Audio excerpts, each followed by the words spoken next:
Je m'appelle Zakaria Haddad et qui est Zach Nani sur Internet, créateur de contenu depuis 5 à 6 ans sur YouTube, sur Twitch et je présente des émissions également. Et je végète dans ce monde et fais plein de choses autour de ceci. Moi, Joël Digbeu, alias Joël Postbad, je suis tweetos à la base, streamer, caster et chroniqueur pour ES1 dans le mag e-sport. Voilà, je gravite dans le monde de l'e-sport, les jeux vidéo et les réseaux sociaux depuis, on va dire 8-9 ans maintenant. Non, je ne suis pas spécialement d'accord à ce niveau-là. Financièrement, maintenant, c'est mieux. Pour moi, c'est même pas qu'une question financière, c'est dans la manière dont s'est transformée la plateforme, il n'y a pas trop de négatifs. Ça s'est précisé sur certaines choses.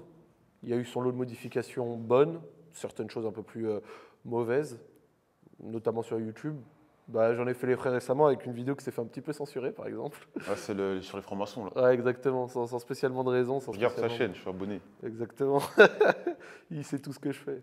Donc, non, il y a eu des choses qui se sont dégradées, d'autres qui sont devenues un peu meilleures, que ce soit dans les usages et dans la morphologie du site. Donc, au global, franchement, pour moi, c'est pas spécialement mieux qu'avant. Il y a plus d'offres. Quand on est consommateur, on apprécie. On va dire que c'est beaucoup plus encadré maintenant. Avant, c'était un peu la foire, parce que ce sont des médias, malgré tout, qui restent nouveaux. Et ouais, c'est plus encadré, il y a beaucoup plus, un peu trop parfois, Ouais, un peu pour trop. les monétisations, pour le contenu, beaucoup plus de censure. Il y a eu tout ce qui est en rapport avec les droits des musiques, tous ces trucs. Avant, c'était un peu... La foire, maintenant, c'est beaucoup plus restrictif à ce niveau-là, mais sinon, dans l'ensemble, je trouve que c'est de mieux en mieux, dans l'ensemble. Après, il y a des contenus qu'on peut critiquer, mais bon, ça, c'est un autre débat. Ah, ça, faut s'adapter, c'est compliqué, c'est chaud. Parce qu'en fait, les usages de la plateforme ont complètement changé. Avant, les gens, quand ils consommaient, ils regardaient essentiellement dans l'onglet abonnement. Donc, ils s'abonnent à une chaîne, ils allaient dans l'onglet abonnement et ils avaient la plupart des vidéos, ils les regardaient ou pas. Maintenant, tout passe par la page d'accueil. C'est-à-dire que quand ton contenu sort, il va être présenté à la page d'accueil d'un certain nombre de personnes. C'est pour ça qu'il y a un grand nombre de personnes qui regardent tes vidéos qui ne te suivent même pas. Parce qu'ils peuvent se voir proposer cette dernière, même s'ils ne te connaissent pas. Par contre, à contrario, s'ils commencent à arrêter de suivre pour X ou Y raison 2, 3, 4, 5 de tes vidéos, tu n'es plus sur leur page d'accueil. Et là, tu te prives d'une partie de ton auditoire. Et dans le même sens, maintenant, la catégorie dans laquelle tu fais tes vidéos influe également sur la vue que ça va avoir. S'ils remarquent, par exemple, que tu sors, je dis une bêtise, des vidéos de voyage et des vidéos de jeux vidéo. S'ils voient que tes vidéos de voyage font beaucoup moins de vues que tes vidéos de jeux vidéo, bah quand tu vas mettre dans ta catégorie voyage, eh bah, directement, tu vas toucher moins de personnes et ça va proposer tes vidéos de voyage à moins de personnes que tes vidéos de jeux vidéo. Ce qui fait que dans ta stratégie, entre guillemets, et dans les contenus que tu fais, tu n'es plus aussi libre, tu es beaucoup moins restreint. Alors qu'avant, il y avait encore le choix pour les utilisateurs d'avoir toutes les vidéos qui leur sont proposées dans l'onglet abonnement et de cliquer ou non selon leurs préférences. Et ça, c'est un petit peu dommage parce que tu as l'impression qu'il y a un contrôle avec petit marionnettiste au-dessus de toi qui décide de ce que tu dois faire, mais tu dois t'adapter. Et ça, des fois, c'est vrai que c'est un petit peu relou. Après, tu as parlé de censure, mais moi, ma plus grosse vidéo, c'est quand même une vidéo où je fais un vlog chez Jackie Michel. Ah, bien sûr, bien sûr. Donc la censure, Non, mais après, après, c'est, je suis à 400 000 vues, un truc comme ça. Alors que je sors une vidéo tous les 6 ans.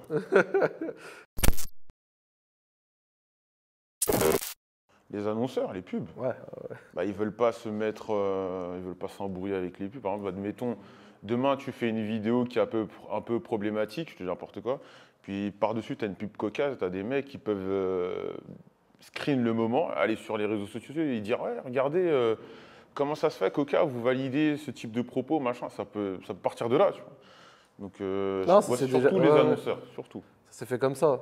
Avant les annonceurs, les vidéos, elles passaient, enfin les pubs, elles passaient sur quasi n'importe quel channel qui avait un certain nombre de vues ou un certain succès. Et ça a créé des polémiques auprès de certaines marques qui n'étaient pas contentes d'être diffusées devant certains contenus, comme il a dit. Donc du coup, depuis, ils sont un petit peu plus restrictifs parce qu'ils se sont fait taper sur les doigts. Mais les annonceurs, ça reste par rapport à YouTube ceux qui tiennent les cordons de la bourse. Sachant que YouTube, ça a un certain coût. Vous avez des serveurs immenses, des centaines de millions de vidéos. Ça a un coût. C'est pour ça que maintenant, ils passent des pubs, même sur des chaînes pas monétisées. T'as pas le choix. Parce que pour héberger cette vidéo, ça coûte des sous. Moi, personnellement, étant donné que YouTube, c'est pas du tout ma source de revenus principale, je me permets énormément de choses. Donc, qu'ils me censurent ou pas, ça ne m'impacte pas plus que ça, tu vois. Après, je pense que si, admettons, parce que moi, c'est surtout, je suis beaucoup plus sur Twitch, je pense que si sur Twitch, j'avais ce type de restrictions, oui, c'est fort probable que j'adapte parfois mon discours. Mais après, heureusement, sur Twitch, tu es libre, on n'a pas ces problèmes qu'ils ont nos amis YouTubeurs. Personnellement, après 6 ans de vidéo, je m'en fous. Voilà. Il y a quelques années, j'aurais adapté. Il y a 2, 3, 4 ans. Maintenant, il est riche. Déjà, non. Non, en réalité, avant ça, maintenant, je m'en fous. C'est-à-dire que je fais d'abord quelque chose qui me plaît de faire avant de faire quelque chose qui marche. C'est peut-être bidon à dire, mais c'est une réalité qu'on met du temps à accepter. Parce qu'on a peur du vide. Des fois, on a peur de ne plus pouvoir faire ce métier, de devoir passer à autre chose, etc. Donc, du coup, c'est compliqué. Maintenant, je n'ai plus peur. Si ça doit arriver, ça arrivera, mais je fais d'abord ce que j'aime avant de faire ce qui marche.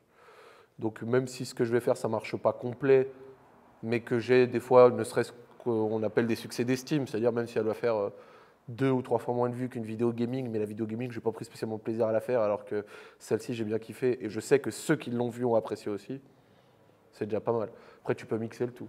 Il y a un truc que tu avais dit un jour qui m'avait énormément plu. Il m'avait dit, si je veux, il aurait pu faire certains contenus qui feraient gagner énormément de vues, mais il a dit qu'il préfère être là sur la durée comme Rimka du 113. Tu vois, il veut être un peu le Rimka du 113 de YouTube. C'est-à-dire que le mec est là depuis les années 90 jusqu'à 2020. Il n'a pas fait des disques de platine, mais le mec est là, toujours là, il fait du bon son, des trucs. Et pour moi, c'est une très belle vision de YouTube. Tu vois, faut pas se forcer à faire des choses contre nature. Par exemple, dès qu'un truc marche, te mettre dessus.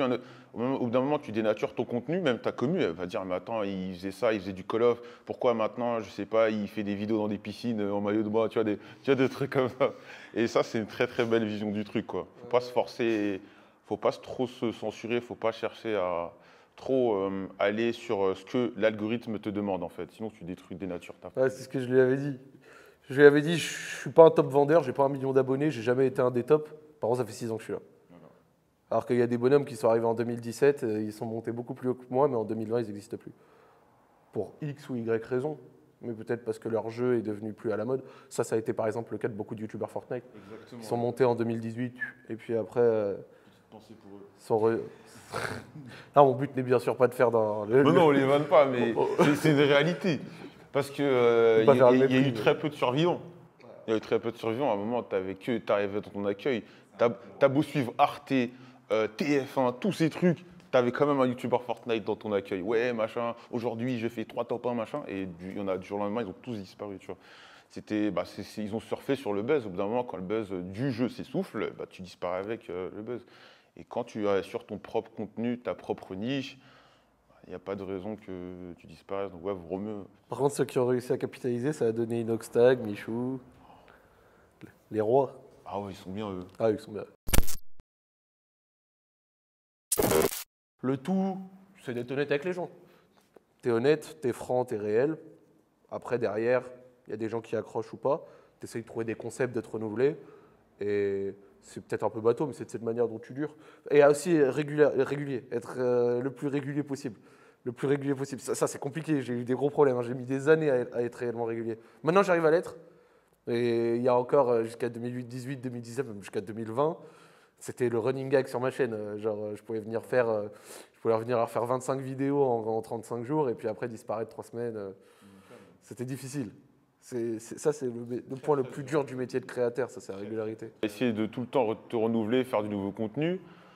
T'as aussi, tu dois t'auto-motiver. Parce que dans ce genre de truc, il n'y a personne pour te dire, hey, mec, va faire tes vidéos. Là, il y en a peut-être ceux qui ont des boulots, on va dire, traditionnels, ils vont dire, mais ils se foutent de nous, ils font des vidéos, c'est trop facile. Mais je vous jure, c'est comme quand tu es en cours et tu dois rendre un devoir maison, tu vois. S'il n'y a personne pour te mettre la pression, parfois, tu n'as pas forcément envie de le faire. Et encore, le devoir maison, tu as le rendu à. Et encore, le devoir maison, tu as une pression d'une date butoir. Là, tu n'as personne. Donc, au final.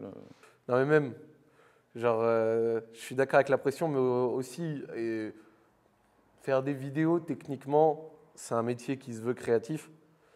Et donc, du coup, c'est pas un métier avec une tâche plus robotique qu'on fait sans trop avoir à réfléchir, sans trop avoir à penser. Alors c'est drôle parce que certains vont dire que certains contenus vidéo sont pas très recherchés et ils auront raison. Ils ont Mais ce raison. que je veux dire, c'est qu'un métier créatif est beaucoup plus impacté par les moments où tu n'as pas trop le mood, où tu n'as pas trop l'état d'esprit, où tu n'es pas dedans. Parce que si tu n'es pas dedans et que tu essayes de forcer Ça se pour faire voit, une ça se vidéo, voit, ouais. ça se voit, ça se sent, c'est pas bon. Tu dois essayer d'avoir l'état d'esprit, d'être dedans, machin. Et si tu traverses une période d'une, 2, 3 semaines où tu n'es pas dedans pour X ou Y raison, tu peux pas te forcer. Ou alors tu essayes et c'est nul. Donc, auquel cas, c'est compliqué. Alors qu'il y a d'autres métiers, avec bien entendu aucun dénigrement à ce que je dis, caissier ou des choses comme ça. Attention. Non, ce que je veux dire, c'est que passer le code barre devant la boîte, c'est un geste classique qui ne dépend pas spécialement de ton humeur, que tu peux répéter à l'infini, que tu sois de bonne humeur ou pas. Si, un peu quand même. Parce qu'après, tu as le rapport avec le client. Le rapport avec le client, bien sûr, Alors, mais je après, peux ce t'en je veux dire, parler c'est parce que qu'il moi, faut- avant, il y a quoi? Il y a 8 ans, je vendais des baskets. Je peux te dire que des fois, le client qui parle mal, t'as pas envie de. Tu, Ah, bah, tu ça. passes pas les baskets de la même manière. Hein, Ça, je je te te le dis. crois. Ça, je te crois. Ah ouais, je me suis déjà embrouillé à l'époque. Ouais. Après, c'était pour donner l'exemple d'un geste répétitif, sans trop, tu vois, qui dépend pas trop de ton humeur, que tu peux faire dans tous les cas, tu vois. Bien sûr. Bien entendu, mon but n'est pas de dénigrer nos chers travailleurs. Je t'ai fait remonter des souvenirs. Ah ouais, là j'ai un souvenir pendant des soldes et tout, des mamans qui criaient et tout. C'était bien dur. sûr. Alors là, je vais commencer. Je pense que quand t'es une meuf, honnêtement, et je le dis tout le temps sur mes lives, hein, allez sur ma chaîne, quand t'es une meuf sur Twitch, c'est beaucoup plus dur de s'imposer. Surtout quand tu veux te mettre sur du contenu, entre guillemets, du contenu masculin, c'est-à-dire les jeux vidéo. Bah, toutes les meufs jouent aux jeux vidéo. Mais dans l'esprit de beaucoup, une meuf qui va jouer à du League of Legends, t'as une petite partie qui va voir ça comme si elle cherchait à tu sais, un peu draguer. Quand nous, on va jouer à League of Legends, ils vont dire, je joue à League of Legends.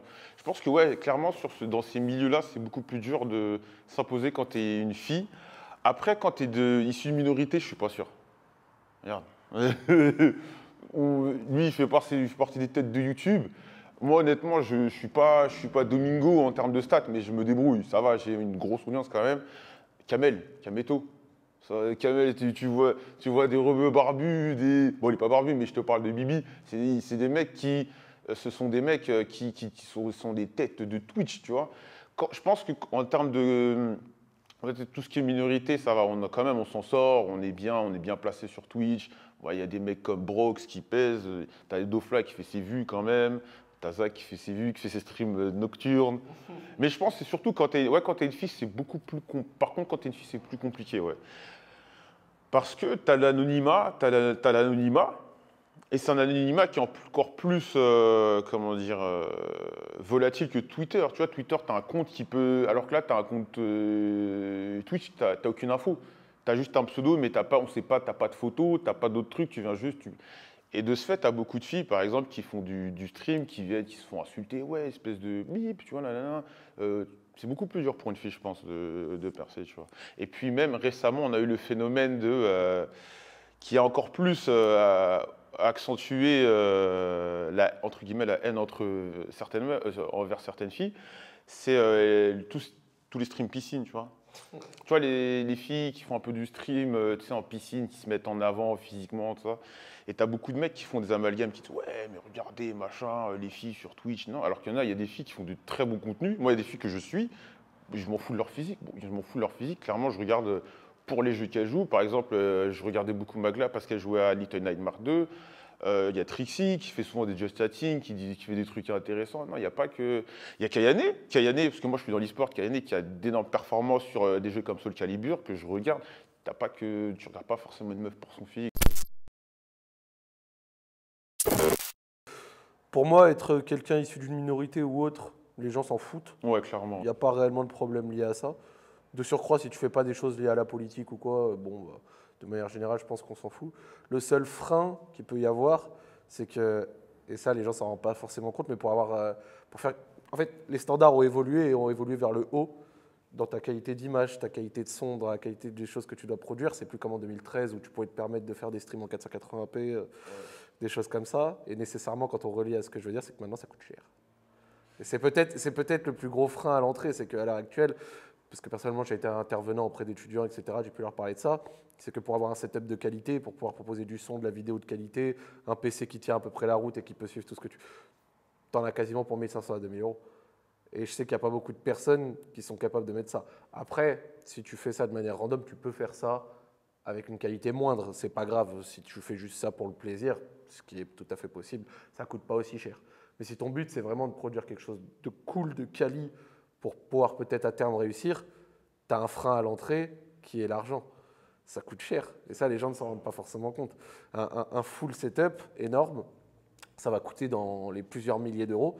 Et l'entrée de gamme basique, bah, comme je l'ai dit, tu chiffres direct à 1500 2000 euros pour avoir 2 écrans, parce qu'avoir un écran, c'est pas suffisant. Parce qu'avec 2 écrans, tu as un écran qui joue, l'autre qui te permet de pouvoir contrôler ton stream, changer tes scènes, etc. Ou alors pour changer tes scènes, tu as un stream deck, c'est une sorte de petit panneau comme ça avec des boutons. Sauf que ce panneau avec des boutons, c'est 150 euros. Tu vois, c'est pas à 30 balles. Après, derrière, tu as les casques, tu as le micro qui coûte un certain prix, surtout quand on le met dans une tasse. Non, mais attends, parce qu'en fait, il me chambre parce que moi, mon micro, je le mets dans une tasse. Mais il a totalement raison, c'est que les gens, ils disent, ouais, souvent on m'appelle le streamer de la haisse, tu vois, parce que. Mais malgré tout, j'ai quand même un PC à 2000 balles. J'ai 2 écrans.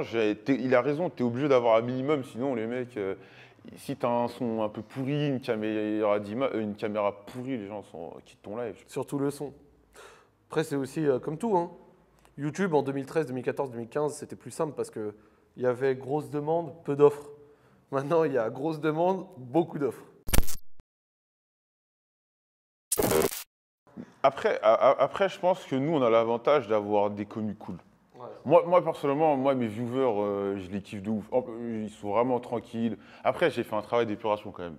Parce que je n'hésite pas à bannir dès qu'un mec dit des conneries, il est banni direct. Donc que les gens savent qu'il faut se tenir à carreau. Mais dans l'ensemble, je pense que j'ai une commu très très cool. C'est énormément filtré, des mecs polis. J'ai jamais eu de problème. Après, oui, bien sûr que ça existe. Hein, le harcèlement, on en a vu. Hein, on en a vu. Ah bah, personnellement, moi, genre sur des bails de débat foot ou parce que j'ai pu abuser à des moments, oui. ouais, j'ai déjà pu prendre des storms avec des mecs qui viennent un peu m'insulter. Mais en partie, je l'ai cherché, je le reconnais. Ouais, Et pour être honnête, même moi, j'ai déjà une attitude de merde. C'est-à-dire que moi, genre, il y a quelques années, j'étais pas éveillé à ce genre de sujet comme le harcèlement et tout.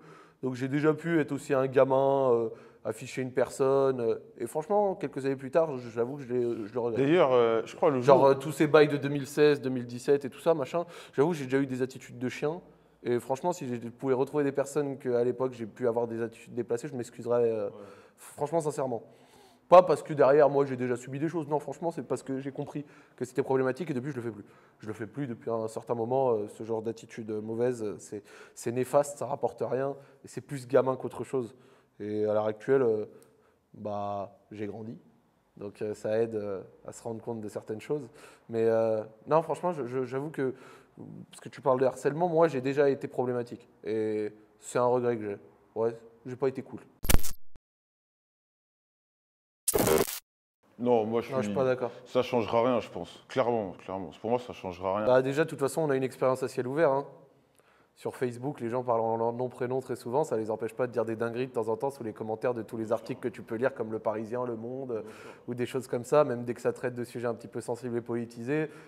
T'inquiète pas, hein, y a des mecs qui parlent nom, prénom, photo et photo de toute la famille T'as même leur emploi, tout. dans l'album, et il y a des mecs qui disent des dingueries. Hein. Pour moi, ça ne changera rien. Pour moi, les bénéfices de l'anonymat l'emportent largement sur les quelques défauts qu'il peut y avoir. C'est important de pouvoir s'exprimer tout en n'ayant pas de crainte de perdre ton travail ou de pouvoir... Après, c'est aussi important d'assumer ses opinions, mais... Et l'anonymat, je peux comprendre que ça peut en déranger certains quand il y a des gens qui... Des fois, on peut penser, n'osent pas assumer leurs opinions et donc du coup vont le dire de manière anonymement, bah, viennent te faire la leçon. Je peux comprendre que ça peut déranger. Mais à côté de ça, non, franchement, il faut plus se concentrer sur le fond du propos. Et même au-delà de ça, l'anonymat, pour moi, c'est important de le préserver. Et tous ces trucs de nom, prénom, ouais, non, j'y crois pas. Non, c'est important. Bah, imagine Radio Sex sans anonymat. Ça n'aurait jamais existé. Donc, oui. Non, je suis pas pour lever l'anonymat. Je pense que c'est un faux problème. Puis même, ça ne fonctionnerait pas. Ouais. Ça fonctionnerait pas. Parce ils savent pas comment ça marche. Parce qu'il y a un rapport avec la facilité, en fait. Pour eux, c'est juste tu poses une caméra et gling, gling, gling, gling, tu as de l'argent qui rentre. Non, il y a le rapport de facilité. On est dans une période qui est compliquée pour beaucoup de gens et on n'est pas forcément touché par ça, tu vois, par tout ce qui est gilets jaunes, tu vois, toutes les crises et les trucs. Et oui, forcément, donc ça crée des fantasmes. Des fois, tu entends des prix mais hallucinants. Tu as des mecs qui disent ouais, mais une vidéo, ça rapporte autant alors que c'est pas forcément vrai. Oui, je pense que c'est surtout dû au contexte actuel dans lequel on vit, tu vois. Pour moi, c'est même pas que actuel, parce que déjà avant 2016, 17, 18, ça pouvait avoir ce genre de questions, machin. C'est juste parce qu'ils savent pas comment ça fonctionne. Ils connaissent pas les réalités du métier, ils savent pas ce que ça incombe, mais surtout ils savent pas comment tu gagnes. Moi, vraiment, à chaque fois, alors, ça m'arrive des fois, je vais dans des endroits ou des soirées ou des quoi. Il y a 2 ou 3 personnes qui me connaissent. Tu fais quoi? Je fais des vidéos, gna gna. Ah ouais, c'est quoi 1 euro les 1000 vues, gna gna, ça marche comment? Comment t'es payé? Parce qu'ils savent pas tout simplement. Eux, dans leur tête, c'est le schéma classique. Tu as un diplôme, un travail, un patron te paye pour une tâche. Eux, ils se disent déjà, c'est qui son patron? Ah, c'est pas le patron, ok, d'accord. Donc c'est des revenus de pub corrélés aux vues. Puis de temps en temps, c'est les sous des gens. Ah, il y a des sponsors aussi. Enfin, ils connaissent pas exactement la mécanique. Donc du coup, forcément, ça génère pas mal de questionnements auxquels il faut apporter des fois certaines réponses. Moi, par exemple, sur Twitch, moi, clairement, parfois, j'affiche sur l'écran combien j'ai gagné ce mois-ci sur Twitch et tout. Parce que au moins, tu fais taire tous les fantasmes. Il y a pas de. Les mecs vont pas aller gratter à gauche, à droite des infos qui seront fausses. Là, tu es transparent. Surtout avec ta commu. Surtout avec. Pardon. Quand tu es sur Twitch et YouTube. Surtout sur Twitch, tu as un rapport direct avec ta commu. Contrairement à YouTube où, après avoir posté ta vidéo, tu peux avoir les feedbacks via les commentaires. Là, tu es sur Twitch, tu peux directement discuter avec eux. Et souvent, les mecs me posent des questions, mais comment tu as gagné ça? Un sub, ça équivaut à combien d'euros, machin. Donc, tu peux leur expliquer directement. Et ça évite de créer ou d'inventer des fausses infos. Puis même, c'est du chiffre d'affaires qui derrière se convertit en salaire et sur lequel tu retires tout ce que ça t'a coûté, etc. Des fois même, des créateurs ne se rendent pas compte qu'ils ne gagnent pas autant que ce qu'ils pensent parce que ça leur a coûté un certain prix de faire les choses. Après, moi personnellement, j'ai toujours été contre un truc que je trouve c'est poncif fois 1000, c'est le tabou d'argent et la haine de la réussite dans ce pays. J'ai toujours détesté ces choses. Non, il n'y a pas de la haine de la réussite. Moi, je trouve que c'est vraiment un des plus gros poncifs que j'ai eu de ma vie. Parce que déjà, j'ai la chance d'avoir énormément voyagé et vécu à l'étranger et parler les langues des pays où je voyage. Donc ça, c'est un bon avantage parce que du coup, tu peux un peu plus t'intégrer dans le débat sociétal. Alors qu'il y a des personnes, ils pensent qu'en 4 jours à Marbella, ils sont capables de comprendre si en Espagne, on déteste la réussite ou pas. Oh, tu as juste croisé des gens sympas dans des villages de vacances, tu n'es pas intégré dans les débats de société espagnols. Donc tu ne sais pas réellement si la haine de la réussite est présente ou pas parce que tu n'es pas intégré dans ces débats-là. Moi, j'ai eu de la chance de vivre ailleurs. Après, les personnes qui vivent ailleurs vont quand même aller dans ce sens-là, et moi je respecte, il n'y a pas de souci.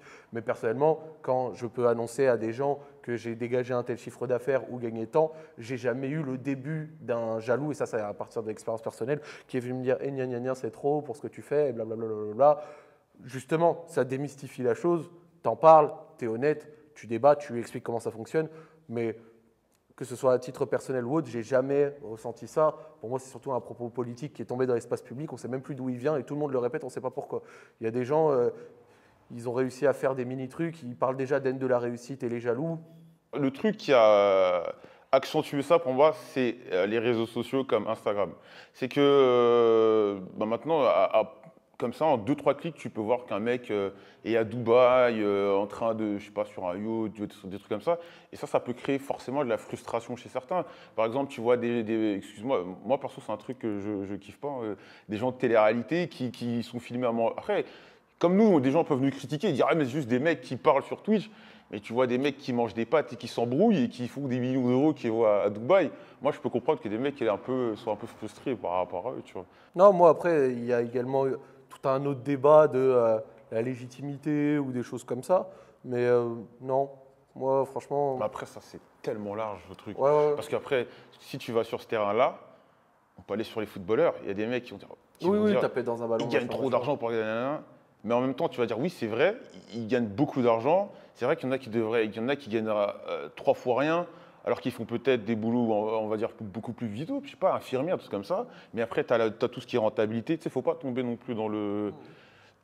Tout n'est pas tout gris ou tout. Non, pour moi, c'était d'abord politique. Ouais. C'est-à-dire que, par exemple, la France n'aime pas la réussite, des choses comme ça, j'ai l'impression que ça tombait surtout il y a quelques années, bien avant l'interview d'Hervé Renard qui a fait écho à ce propos. Je dirais que c'était des gens qui parlaient surtout du niveau de taxation en France, notamment sur tout ce qui est entreprise, coût du Ah oui, travail, mais ça, machin, c'est etc. full bullshit. Ouais, bien Donc, c'est sûr. des personnes qui disaient que la France n'aime pas la réussite, la France n'aime pas l'entreprise parce que ça coûtait très cher de pouvoir.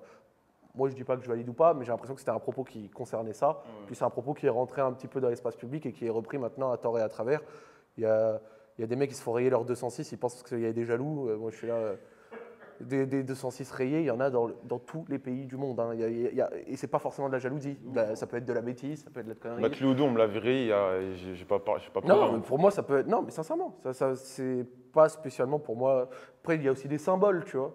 Pour moi, est-ce que lors d'une manif, une voiture de luxe retournée, c'est le signe d'un pays qui n'aime pas la réussite? Non, ça peut être un signe de plein de choses qu'on peut condamner, mais ce n'est pas nécessairement une haine de la réussite. Ça peut être des symboles, ça peut être plein de trucs.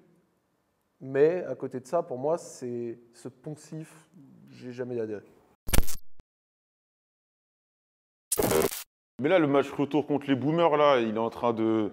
Non, mais non, parce que rappelle, ces mecs-là, ils se faisaient. Les pauvres, le Squeezie, il est allé, il s'est fait allumer, Natou, c'était fait. Mais là, on est dans le match retour.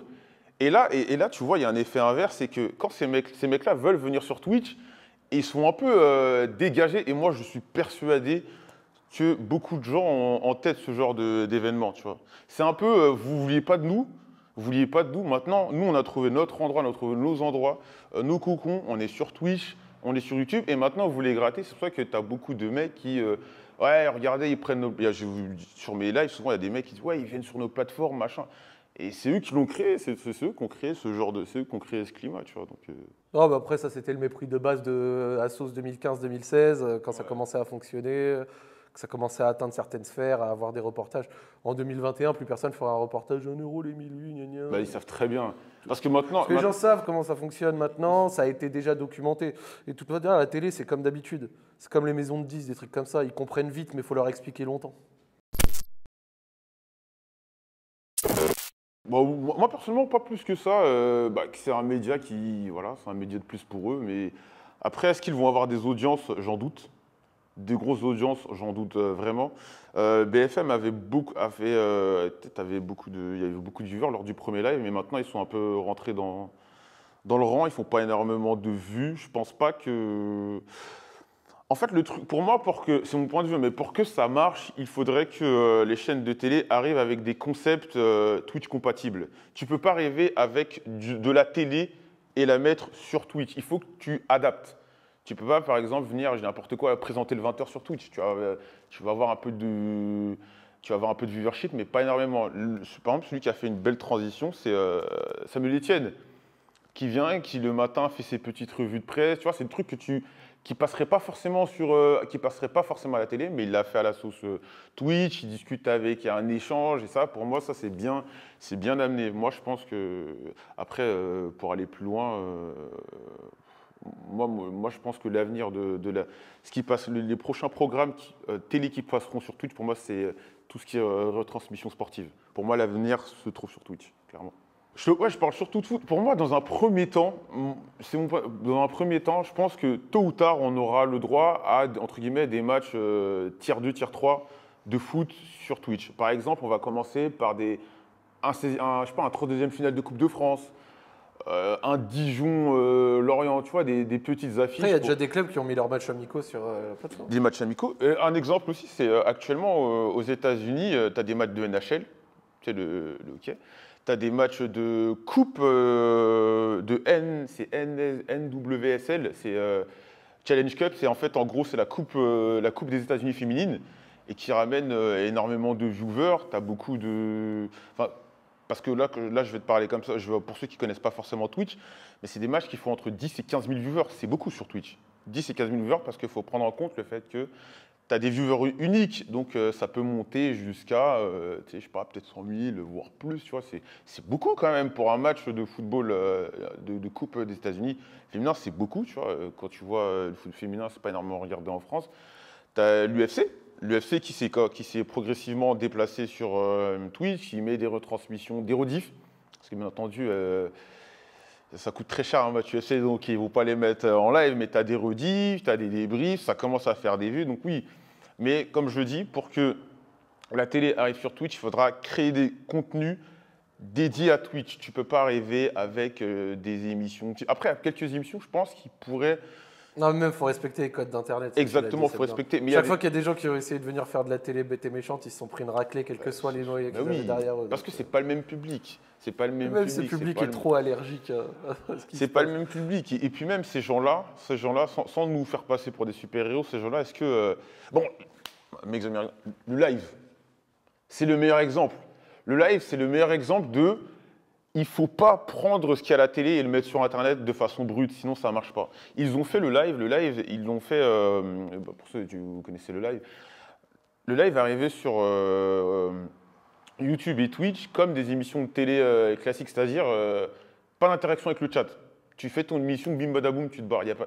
Mais c'est mort, tu peux pas vivre comme ça. En plus, ils avaient les bad buzz Day One, ils t'ont mis des… C'est des mecs qui étaient sur YouTube, mais qui n'avaient pas les codes du stream, qui n'avaient pas les codes de Twitch, et ça a bidé, quoi. Mais c'est normal, les codes sont trop chiants. Ouais, non, mais c'est clair. Déjà, dans la ligne édito, dans la réalisation de la chose, t'es pas aussi libre. Tu peux pas arriver avec un t-shirt d'une marque.